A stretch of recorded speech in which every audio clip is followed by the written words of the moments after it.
Hi everybody, this is Robert with Free From Harm. I want to talk a little bit today about effective altruism. Last year, there was a stunning rise and fall of Sam Bankman-Fried.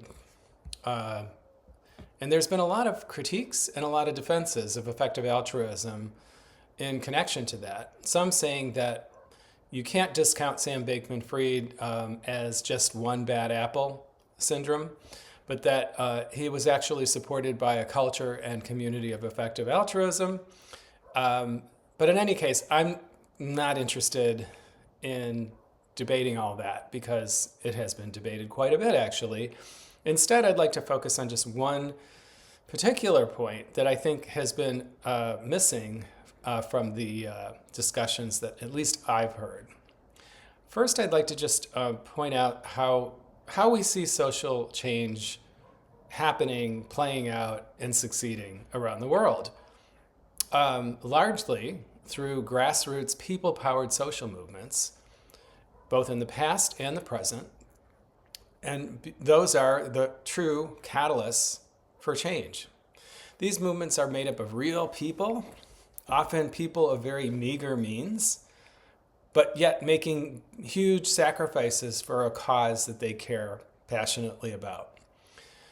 And despite having little or no money or resources, grassroots movements have managed to succeed time and time again. This should be the first and most important lesson for us.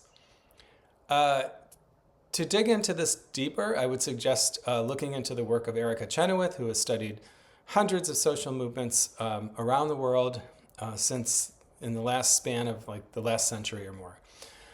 In any case, in contrast to this grassroots movement world, effective altruism was born out of an affluent club of Silicon Valley, white-collar, mostly Caucasian, tech professionals who are, for the most part, pretty much out of touch from the realities and the accomplishments and the wisdom of grassroots movements.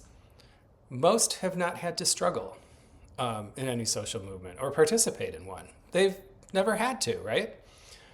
So like many Americans and many people that live in affluent countries around the world, they have not had to struggle. They are simply benefiting from the struggles of others. To the extent that effective altruism actually encourages its followers to join the affluent class, basically take high-paying jobs so that they can donate more money to causes that effective altruism actually deems to be effective, I'm going to argue that effective altruism is draining valuable people and resources away from doing the essential work of grassroots movement building. This call to engage in the capitalist ideal, the American dream of acquiring wealth and influence means that those people are also, in some sense, reinforcing rather than resisting the very social forces causing many of the social ills and disparities and inequities that they seek to change through their donations, which is a paradox, of course, that effective altruism has to deal with. Both the social sciences and our lived experience as activists and just people living in the world is that making real change requires a social movement that is built by people with a wide range of skills and experience and expertise. But if most of these people that care about a cause are tied up in demanding jobs, they won't have much or anything left to contribute to that actual social movement and social change.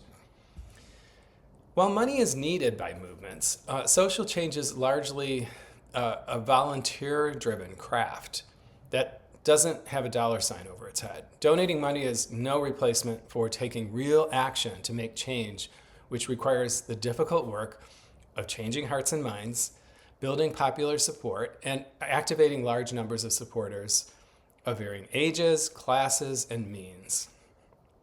These people are the ones that sacrifice their time and effort because they believe so passionately in the end goal. And yet, grassroots movements receive only 3% of all of the billions of dollars donor dollars, according to the report Dollars and Dissent. The rest goes to already well-established and well-endowed institutional nonprofits that share this kind of effective altruism, market and capitalism-friendly culture, and yet are not typically on the cutting edge of social change. It's important to point out that this kind of starving of the grassroots and of grassroots movements is actually happening under the watch of effective altruism as the dominant force in philanthropy today. The bottom line for me is that social change depends on highly motivated, people-powered movements, and they often have no money or resources, and yet they still manage to succeed and achieve their goals. Money helps and is needed, but it cannot buy change. Only people can make change. And it's time for us to get back to the roots of how change is made and really embrace the grassroots and grassroots movement building. Thank you so much.